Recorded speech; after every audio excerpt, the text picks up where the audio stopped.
दोस्तों, ऐतिहासिक घटनाओं का विश्व में काफ़ी लंबा योगदान रहा है, जिसने लोगों तक कहीं ना कहीं अपनी छाप छोड़ी है। परंतु इतिहास की कुछ ऐसी भी घटनाएं हैं जो है तो अजीब मगर सच है।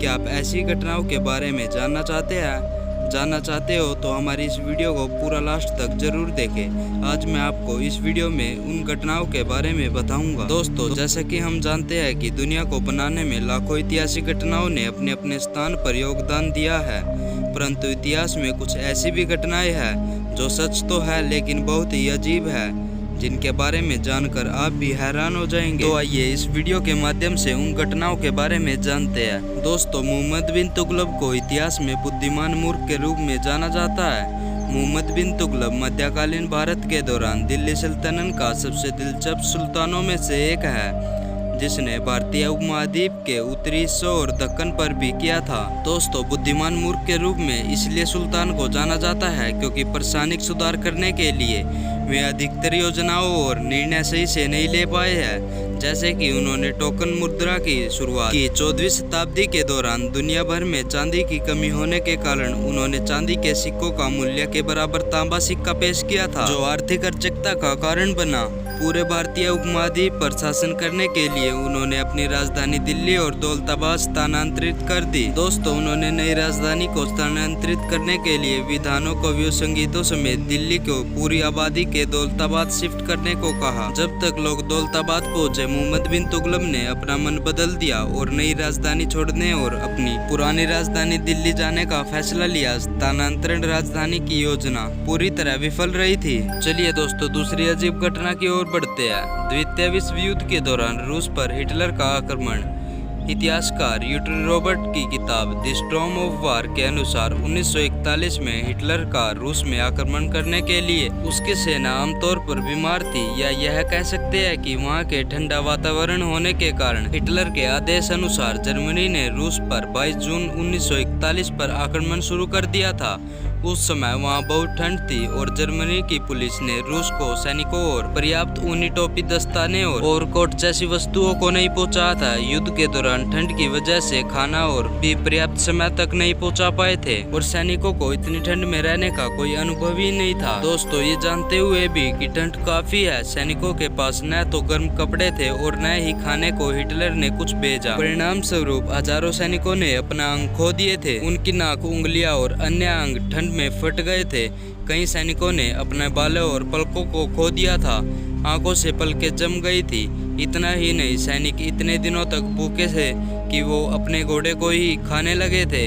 इस युद्ध को हिटलर की सबसे बड़ी गलती माना गया है। चलिए दोस्तों, अब मैटिस ग्लास का इतिहास की कुछ अजीब घटनाएं पढ़ लेते हैं। मैटिस ग्लास एक सैन्य कमांडर थे जिन्होंने 1937 में अपनी सेना को बिना किसी भोजन के एक बंजर भूमि पे उसके ज्यादातर सैनिक भूख में मर गए थे। उन्होंने 1938 में अपनी सेना को उसी बंजर भूमि पे फिर से ले जाने की गलती को दोहराया था। 1935 में ग्लास और उसके सैनिकों ने ज्वेल ब्रोकर को जब्त कर लिया था। उन्होंने 3 महीनों तक शहर में कब्जा कर लिया। आखिरकार भोजन खत्म हो गया था और सेना भूख से मरने लगी थी। ग्लास द्वारा अंतिम गलती 1637 और 1638 में हुई थी। इस लड़ाई में ग्लास ने स्वीडिश जनरल बैनर के खिलाफ आदेश दिया था। बैनर और उसके सैनिकों ने 2 बार उसी बंजर भूमि पर हमला किया। भोजन खत्म हो गया और अधिकांश सेना भूख से मरने लगी। यह विश्वास करना मुश्किल है कि एक अनुभवी जनरल 2 बार एक ऐसी ही गलती क्यों कर सकता है। इसलिए मैटिस ग्लास को इतिहास में आर्मी विकर या सेनाओं के विनाश के रूप में जाना जाता है। तो दोस्तों, बिना देरी के अगली घटना की ओर बढ़ते हैं। नेपोलियन ने 100 दिनों के लिए पेरिस पर शासन किया। नेपोलियन एल्बा द्वीप पर अपने निर्वासन से बचने के लिए कामयाब रहा और फ्रांस पहुंचकर पेरिस पर 100 दिन तक शासन किया। पेरिस को गठबंधन के द्वारा जीतने के बाद नेपोलियन ने 1814 में इस्तीफा देना पड़ा और वह मजबूर होना पड़ा और उसे एल्बा द्वीप से निर्वासित कर दिया गया। इस बीच फ्रांस में शाही लोगों ने लुई XV3 को सत्ता में ले लिया। 26 जनवरी 1815 को नेपोलियन एल्बा द्वीप से बच निकला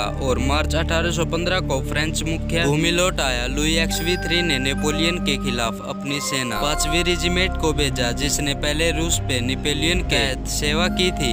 सेना युद्ध में नेपोलियन के कहने पर उसकी तरफ हो गई और पेरिस में 100 दिनों तक शासन किया। इस अवधि में नेपोलियन के 100 दिन अभियान के के रूप में जाना जाता है। तो दोस्तों लास्ट एंड फाइनल अजीब घटना की ओर बढ़ते हैं। 1941 का रेलिशन युद्ध। 1941 में रेजिनियल युद्ध की लड़ाई में एक एकल सोवियत टैंक ने एक दिन के लिए पूरी जर्मन प्रभाग को रोक दिया था। रेजिनियल के गांव के पास नदी क्रांसिसी पर नियंत्रण रखने के लिए जर्मन और रूसियों के बीच रेजिनियल की लड़ाई लड़ी गई। इस लड़ाई का सबसे प्रमुख तत्व टैंक था। दोस्तों यह एक ऐसी बहादुर रूसी कैवी टैंक की कहानी है जिसने पूरे दिन पूरी जर्मन डिवीजन को रोक कर रखा था। स्थानीय लोगों के मुताबिक यह सिंगल टैंक तब तक अपने स्थान पर रहा जब तक जर्मन सेना नहीं पहुंची। उनके पहुंचने पर टैंक को इस्तेमाल किया गया और जर्मन की सेना आगे बढ़ने पर असमर्थ रही। तो दोस्तों ये थी अजीब ऐतिहासिक घटनाएं जो सच तो है लेकिन बहुत ही अजीब है। तो दोस्तों आपको ये जानकारी अच्छी लगी हो तो चैनल को सब्सक्राइब कर ले और बेल आइकन को प्रेस कर ले ताकि आने वाली वीडियो का नोटिफिकेशन सबसे पहले आपके पास पहुंचे। Thanks for watching, take care.